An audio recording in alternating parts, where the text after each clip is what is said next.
Spain and Norway announced on Wednesday that they would recognize a Palestinian state on May 28, saying that they hoped other Western countries would follow suit.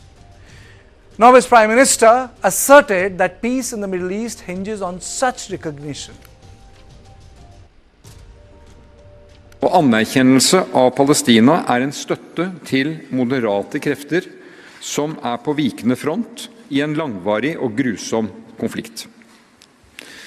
Dette en investering I den eneste løsningen som kan gi varig fred I Midtøsten.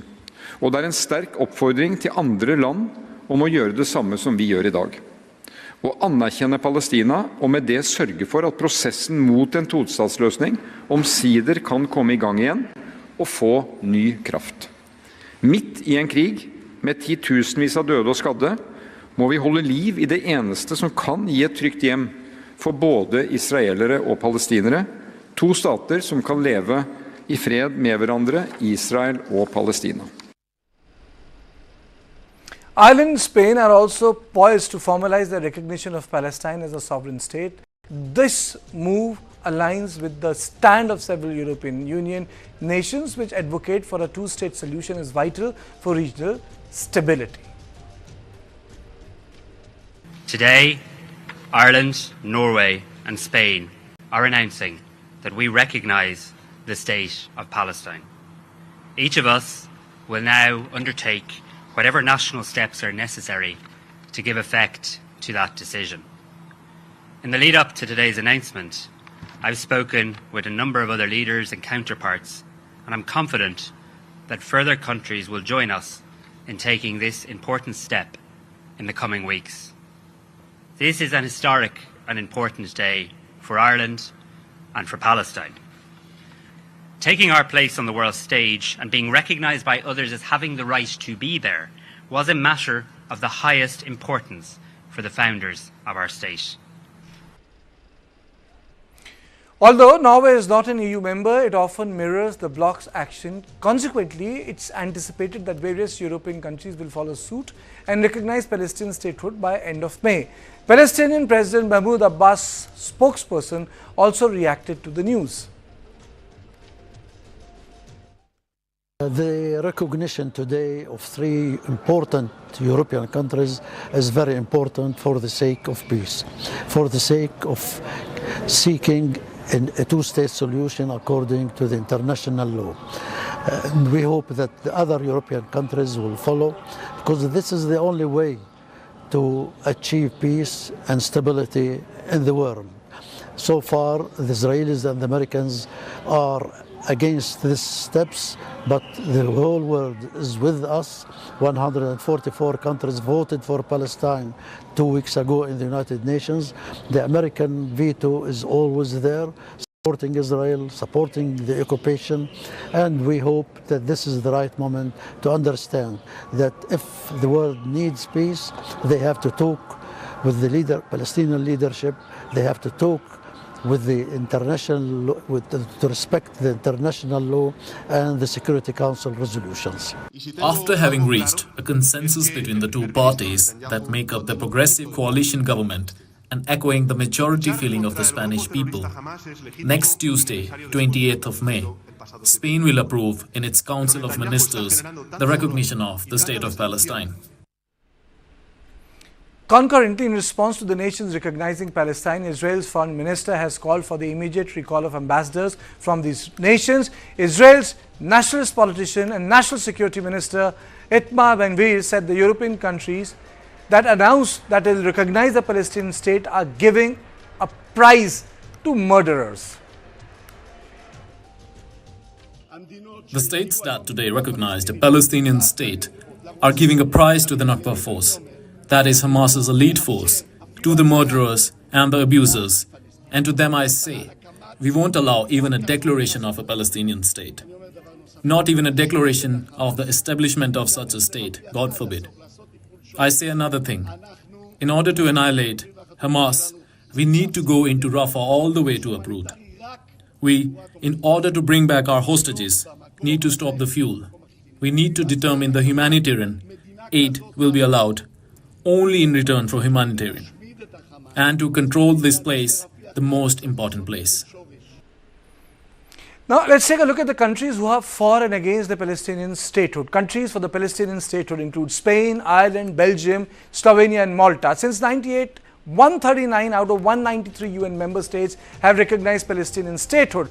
Among the G20 10 countries, Argentina, Brazil, China, India, Indonesia, Mexico, Russia, Saudi Arabia, South Africa and Turkey have recognized Palestine as a state. The countries that are against Palestinian statehoods include Australia, Canada, France, Germany, Italy, Japan, South Korea, the United Kingdom and the United States of America. India also has a dynamic relationship with the Palestinian state and Israel.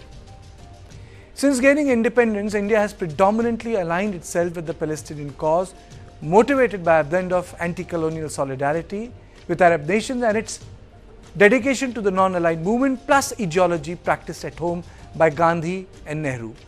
India consistently opposed Israel's accession to the UN and supported the condemnation of the Zionism alongside racism.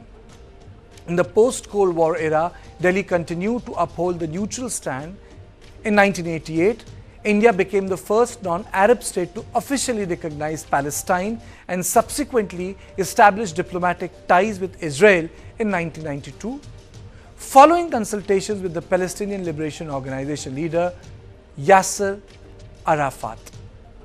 And then this continued to grow because after 1989, it was P.V. Narasimha Rao which actually normalized the relationship with Israel. It was his decision which opened the window. And the government of Atal Bihari Vajpayee and Jaswant Singh took it to another level. And L.K. Advani, the formal visits took place. The Israeli premier was in India. These are the issues which people need to understand, and the dehyphenation was done by Prime Minister Modi. When Prime Minister Modi went to Israel in 2017, he did not go to Palestine. And in subsequent visit, when he visited Palestine, he was not in Israel. So he has done the dehyphenation.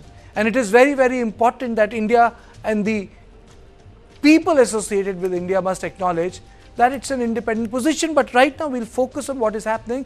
And I'm joined by Irina Sukuman, a geopolitical analyst who joins me live from New York. Thank you so much for joining me. My question to you is that this acknowledgement, this recognition, does it change really anything in terms of bringing pressure on Israel?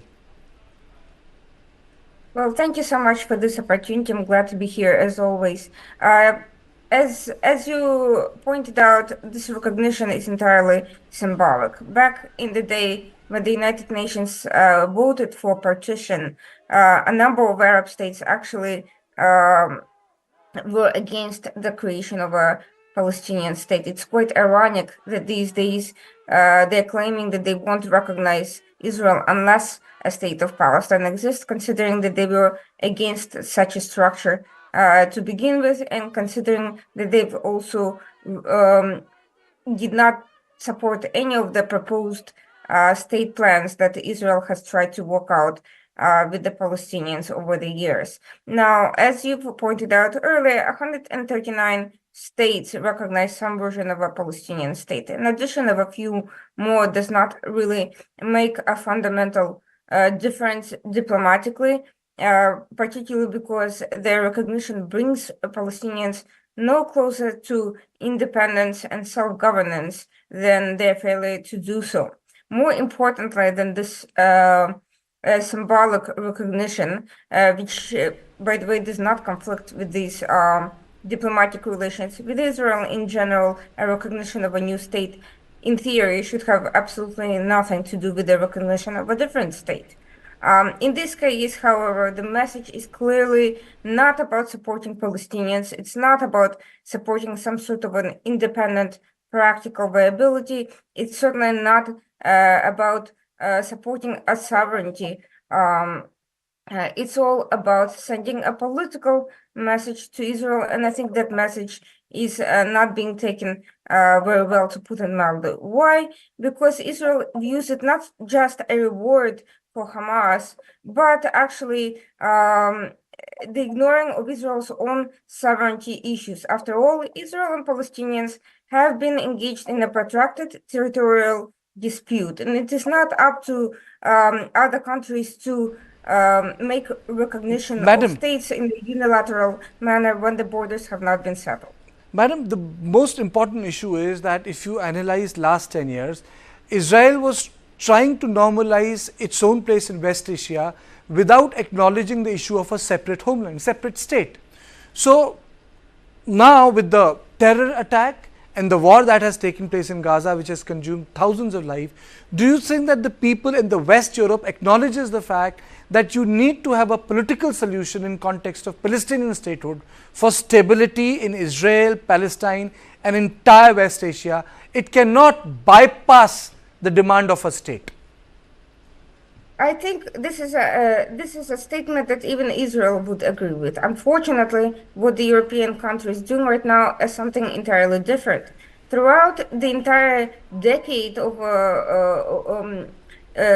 they have put no pressure on the Palestinians to engage in good faith negotiations with Israel. They have allowed incitement to proliferate in both West Bank and Gaza. Some of these European countries actually funded the very NGOs that supported such incitements. Instead of pushing for the sort of reforms that would allow Palestinians to accept a two-state solution in peace, they contributed to the prolonging of the conflict. And I think they are to blame as much as the Palestinian society itself for the current situation, precisely because they were not pushing for good faith bilateral diplomacy, but rather played games with the Palestinians towards their own political agenda. My last question to you before I let go of you, does it change anything on the ground? Because Israelis, as the message is, it doesn't make a difference when it comes to international pressure. They have exactly done what they wanted to do in Gaza. They have continued the operations. So this acknowledgement, this recognition, does it make any difference when it comes to the operations, the real issues in Israel, West Bank and Gaza? It makes absolutely no difference with respect to the military aspect of the situation. It does put pressure on the relationship between Israel and those countries, and that's exactly the sort of political and propaganda victory that terrorist groups and extremists and hardliners in those societies benefit from, both on the Israeli and the Palestinian side. The more the conflict is exacerbated by political divisions, the more people like Ben-Gvir have an excuse to push for more and more extreme solutions. They claim that the international community will not back any reasonable political process, that they are committed to unilaterally supporting extreme leadership among the Palestinians, including Hamas. So they will then push Israel towards more and more unilateral action politically just as much as militarily. So I don't think these actions actually help. Basically, the bottom line is that this is like a moral pressure, but the moral pressure does not work when it comes to West Asia. So ultimately, it will all depend on the big power system. When Americans come into play, when the countries like UK and France comes into play, then the situation changes. That's the bottom line.